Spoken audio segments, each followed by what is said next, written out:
just below where we had landed. One more rollover, and we would have landed on their roof, or through it. Then everything started to speed up. The couple from the house came running. "Are you okay?" You know, it's funny, the things that come into your mind. Does everybody say that? "I'm okay, but my friend is up the hill and he needs help." I heard a distant siren and looked down toward the San Fernando Valley. I could see the ambulance winding its way up Beverly Glen to get to Mulholland Drive. I can't remember much about the ambulance except thinking how much I'd screwed up. My parents were not insured for another driver, especially a teenager. All I remember after that was sitting in the emergency room with the left side of my face swollen up, ironically to the size of a bowling ball, and my mom and dad running in. In all my life, I had never seen an expression like the one on their faces. They had gotten the call in the night that all parents dread. And in that moment, I realized how dire the outcome could have been. "I'm okay," I said. I think I was crying. I'm sorry, I repeated over and over.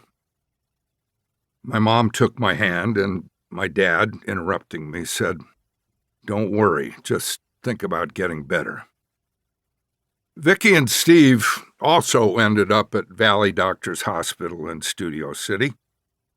Vicki was treated and released, but Steve had a broken pelvis, and we wound up sharing a room.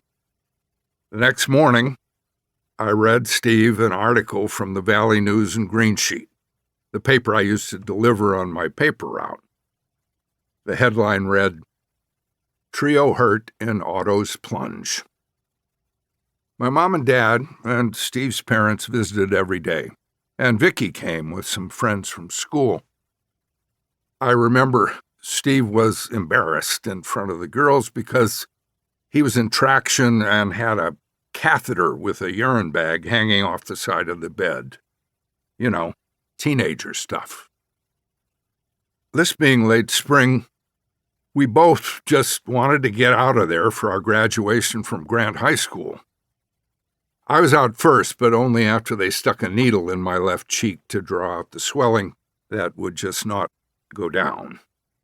Steve needed to be there for quite a while, but he hobbled through graduation. There is a point to all this. I had screwed up big time, and I knew that my parents would take a big financial hit. But even after I recovered, there were no recriminations, no "you're grounded for a year," nothing like that.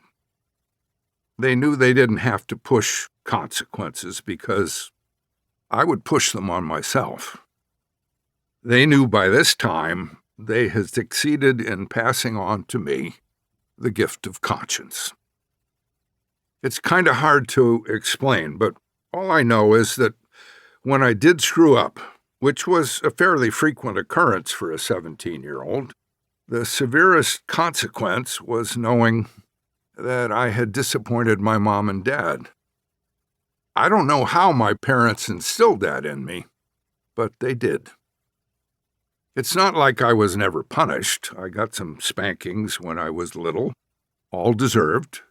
But as I got older, I think my parents' discipline started to evolve. My dad took me and my big brother Bob down to Van Nuys City Hall for a tour of the police station. I think I was about 7. Bob was 19 months older. We met some very nice policemen, and we responded to their questions with "yes, officer," "no, officer." Then they took us downstairs and showed us some jail cells. "Is it okay if they go in and see the cell?" my dad said. The policeman gave my dad a little smile and said, "Sure, Mr. Selleck." So Bob and I anxiously went inside. All right.